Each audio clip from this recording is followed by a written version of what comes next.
ಅತ್ತಿಗೆ ನಿಜ ಹೇಳಮ್ಮ, ನಿಜ ಹೇಳು. ಇಲ್ಲಣ್ಣ ಇಲ್ಲ, ಅತ್ತಿಗೆಯವರು ತಮ್ಮ ಯಾವುದೇ ಒಂದು ಒಳಛಲ ಸಾಧಿಸಿದ ಕಾರಣ ಈ ರೀತಿ ನನ್ನ ಮೇಲೆ ಸುಳ್ಳು ಹೇಳ್ತಾ ಇದ್ದಾರೆ.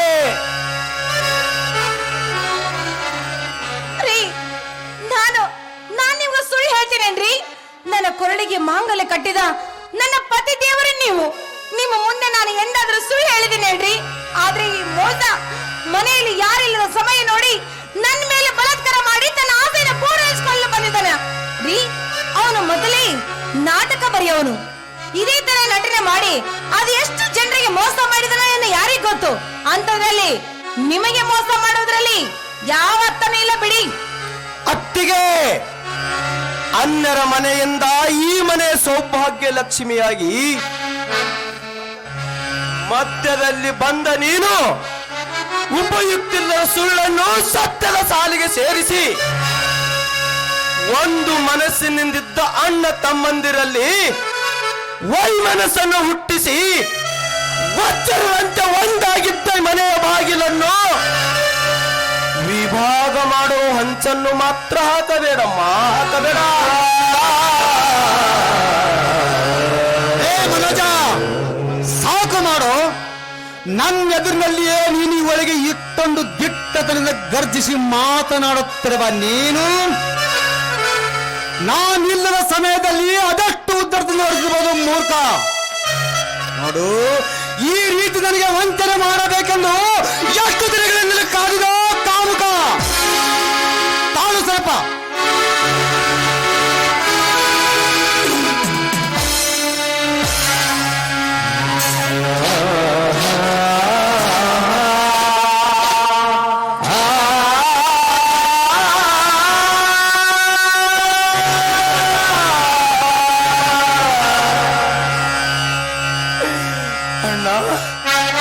ನಿಜವಾಗಿಯೂ ನಾನು ನಿರಪರಾಧಿ ಅಣ್ಣ, ನಿರಪರಾಧಿ.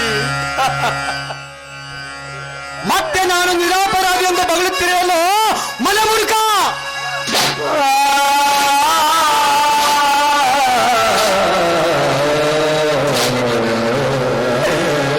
ಅಣ್ಣ ಅಣ್ಣ, ನಿಮ್ಮ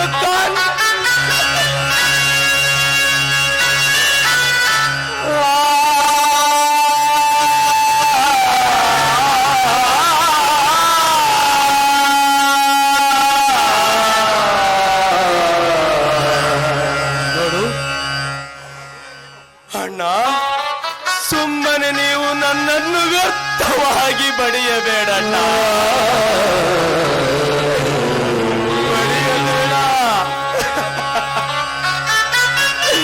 ಅಣ್ಣ. ಸಾಕ್ಷಾತ್ ಸೂರ್ಯ ಚಂದ್ರರಲ್ಲಿ ದೋಷವಿದ್ದರೂ ಇರಬಹುದು,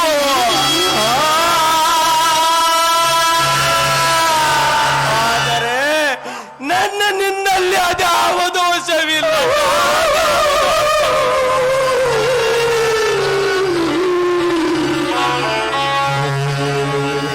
ಇನ್ನು ಮೇಲೆ ನೀನು ಈ ಮನೆಯಲ್ಲಿ ಇರಕೂಡದು. First you get out.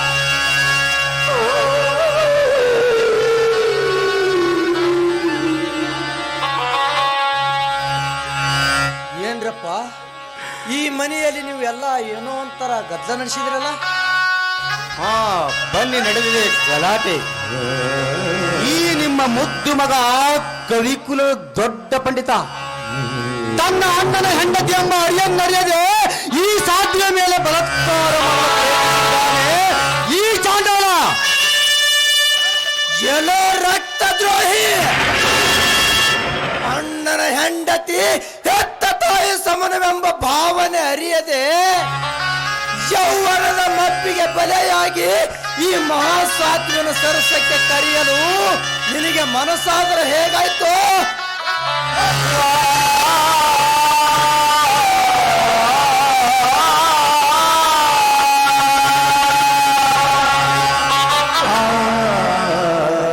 ಅಪ್ಪಾಜಿ, ನನ್ನಂತರಾತ್ಮ ಹೇಗೆಂಬುದನ್ನು ಅರಿತುಕೊಂಡವರಾದ ನೀವು ನನ್ನ ಮೇಲೆ ಅವಿಶ್ವಾಸವೇ?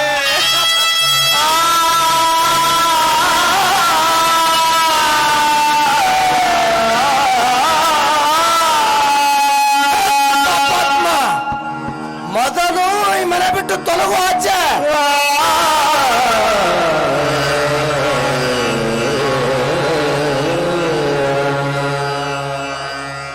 ಈ ಸಂಗತಿ ನಿಜವೇನಪ್ಪ, ನಿಜವೇನು ತಮ್ಮ?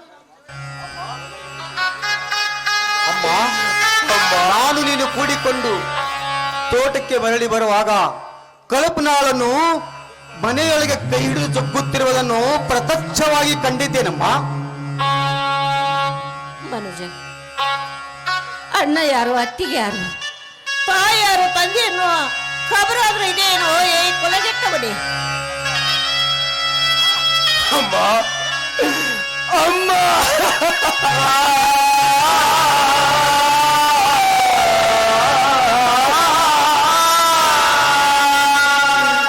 ದೇವರಂತ ತಂದೆಯವರ ಪವಿತ್ರ ರಕ್ತದಿಂದ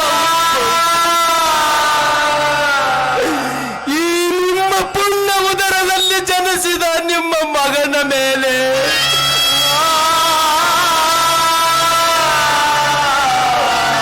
ಅದ್ಯಾವ ಸೊಸೆಯನ್ನು ಕಂಡು ಈ ರೀತಿ ಮಾತನಾಡುತ್ತಿರುವ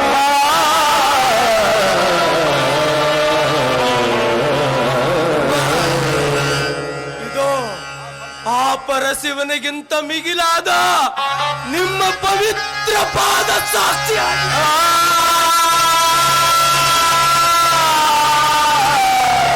ನಾನು ನಿರಪರಾಧಿ ಅಮ್ಮ,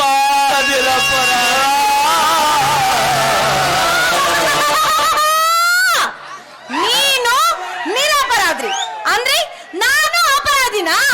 ಅಯ್ಯೋ ಅಯ್ಯೋ ಅಯ್ಯೋ ಅಯ್ಯೋ, ನೀನು ನನ್ನ ಮೈದನ, ನಾನು ನಿನ್ನ ತಾಯಿ ಸಮಾನ ಎಷ್ಟು ಕೇಳಿಕೊಂಡ್ರು ನನ್ನ ಮಾತು ಕೇಳದೆ ನೀನು ಇಲ್ಲ. ನೀನು ನನ್ನ ಅತ್ತಿಗೆ ಅಲ್ಲ, ನೀನು ನನ್ನ ಪ್ರೇಯಸಿ, ನನ್ನ ಆಸೆಯನ್ನು ತೀರಿಸು ಬಾ ಬಾದ ಕರದಿಯಲ್ಲೋ ಪಾಪಿ. ರೀ, ಬೇಡಪ್ಪ, ಈ ವಿಷಯ ಮನೆಯವರಿಗೆ ಗೊತ್ತಾದ್ರೆ ನನ್ನ ನಿನ್ನ ಕೊಂದಾಗ್ತಾರಂತ ನಾನು ಎಷ್ಟು ಬೇಡಿಕೊಂಡ್ರು ನೀನೇನ್ ಹೇಳಿದೆ ನೋಡು. ಈ ವಿಷಯ ಏನಾದ್ರೂ ನಮ್ಮ ಅಣ್ಣನಿಗೆ ಗೊತ್ತಾದ್ರೆ ಅವನು ಊಟ ಮಾಡೋ ಊಟದಲ್ಲಿ ವಿಷ ಹಾಕಿ ಕೊಂದು ಬಿಡೋಣ ಅಂತ ಹೇಳಿದಲ್ಲೋ. ಕಲ್ಪನಾ, ನಾಲಿಗೆ ಸ್ವಲ್ಪ ಬಿಗೆ ಹಿಡಿದು ಮಾತನಾಡು. ಯಾರ ಮನೆಯಲ್ಲಿ, ಅದು ಯಾರ ಸಮ್ಮುಖದಲ್ಲಿ ನಿಂತು ಯಾರಿಗೆ ಮಾತನಾಡುತ್ತಿರುವ ಎಂದು ಸ್ವಲ್ಪ ಲಜ್ಜದಲ್ಲಿದೆ. ಈ ಮನೆಯಲ್ಲಿ ನಾನು ಜೀವದಿಂದ ಇರುವವರೆಗೂ ಯಾರೋ ಯಾವ ಮಾತಿಗೂ ಬಾಯಿ ಹಾಕಕೂಡದು. ಮಾವನವ್ರೇ, ಚಿಕ್ಕ ಮಗ ಏನೇ ತಪ್ಪು ಮಾಡಿದ್ರು ಅದನ್ನ ನಿಮ್ಮ ಹೊಟ್ಟೆ ಹಾಕೊಳ್ಳೋದು ದೊಡ್ಡ ಚಟ ಅಂತ ಅನ್ಕೋತೀನಿ.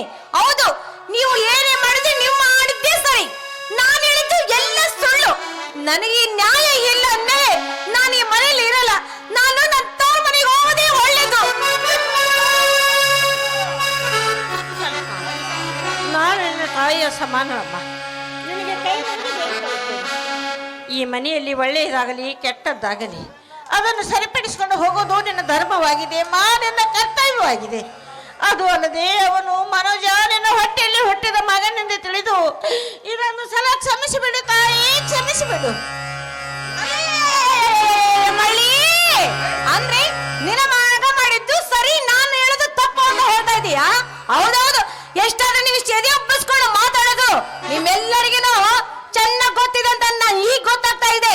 ಯಾಕಂತಂದ್ರೆ ನಿಮಗೆ ಅದು ನಟನೆ ಮಾಡೋದನ್ನೇ ಕಲ್ತು ಬಿಟ್ಟಿದ್ದೀರಾ. ಈ ನಿಮ್ಮ ಮಳ್ಳ ಮಾತಿಗೆ ನಾನಂತ ಸಹಿಸ್ಕೊಂಡಿದ್ದೀನಿ. ಬೇರೆ ಯಾವ ಆಗಿದ್ರೆ ಇಷ್ಟೊತ್ತಿಗೆ